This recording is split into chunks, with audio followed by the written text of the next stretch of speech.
Assalamualaikum warahmatullahi wabarakatuh. Halo semuanya, perkenalkan saya Penny Nindya dari Prodi Pendidikan Administrasi Perkantoran A 2019, Fakultas Ekonomi Universitas Negeri Jakarta. Pada kesempatan kali ini, saya akan menjelaskan materi tentang kearsipan.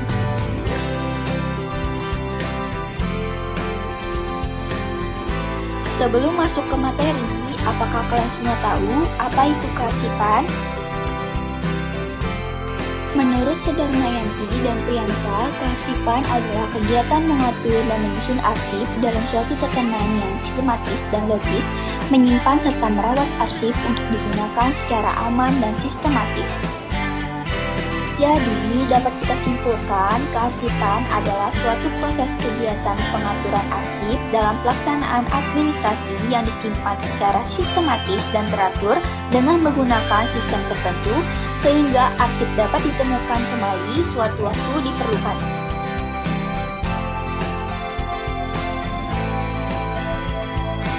Setelah mengetahui pengertian kearsipan, sekarang kita lanjut ke materi selanjutnya, yaitu fungsi kearsipan.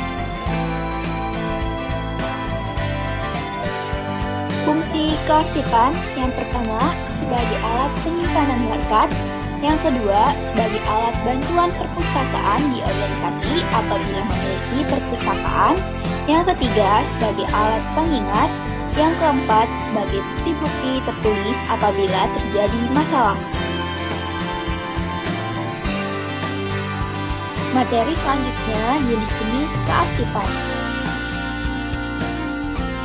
Jenis kearsipan yang pertama yaitu berdasarkan fungsi arsip. Yang pertama ada arsip dinamis, yaitu arsip yang masih dipergunakan secara langsung dalam proses penyelenggaraan administrasi suatu organisasi. Yang kedua, arsip statis, yaitu arsip yang sudah tidak aktif dipergunakan dalam penyelenggaraan administrasi organisasi. Jenis yang kedua yaitu berdasarkan nilai guna arsip. Yang pertama ada nilai guna primer, yaitu nilai arsip yang didasarkan pada kegunaan untuk kepentingan instansi atau pencipta atau yang menghasilkan arsip. Yang kedua nilai guna sekunder, yaitu nilai arsip yang didasarkan pada kegunaan arsip sebagai kepentingan lembaga atau instansi lain dan atau kepentingan umum di luar instansi penciptaan arsip serta kegunaannya sebagai bukti pertanggungjawaban kepada masyarakat atau nasional. Jenis kearsipan yang ketiga yaitu berdasarkan sifat. Yang pertama ada arsip tertutup, yaitu arsip yang dalam pengelolaan dan perlakuannya berlaku ketentuan tentang kerahasiaan surat. Yang kedua, arsip terbuka, yaitu pada dasarnya boleh diketahui oleh semua orang berdasarkan tingkat penyimpanan dan pemeliharaannya. Jenis kearsipan yang keempat berdasarkan keasliannya. Arsip dibedakan atas arsip asli, arsip tembusan, arsip salinan, dan arsip petikan. Yang kelima, berdasarkan subjek atau isinya, arsip dapat dibedakan atas berbagai macam, misalnya arsip keuangan, arsip kepegawaian, arsip pendidikan, dan sebagainya. Yang keenam, berdasarkan bentuk dan judulnya, arsip terdiri atas berbagai macam surat atau arsip korespondensi yang dalam hal ini diartikan sebagai setiap lembaran kertas yang berisi informasi atau keterangan yang berguna bagi penyelenggaraan kehidupan organisasi.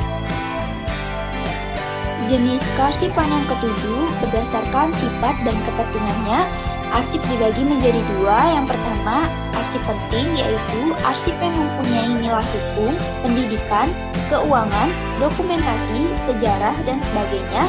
Yang kedua, arsip vital, yaitu arsip yang bersifat permanen disimpan untuk selama-lamanya, misalnya akte, ijazah, dan sebagainya. Materi selanjutnya tentang asas pengelolaan kearsipan. Asas pengelolaan kearsipan dibagi menjadi tiga. Yang pertama, asas sentralisasi. Yang kedua, asas desentralisasi. Yang ketiga, asas gabungan. Asas sentralisasi adalah pelaksanaan pengelolaan arsip bagi seluruh organisasi yang dipusatkan di satu unit khusus, yaitu penyimpanan arsip.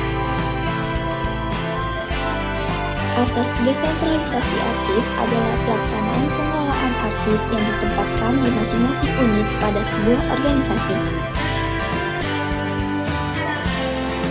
Asas gabungan adalah pelaksanaan pengelolaan arsip dengan cara menggabungkan asas sentralisasi dengan desentralisasi.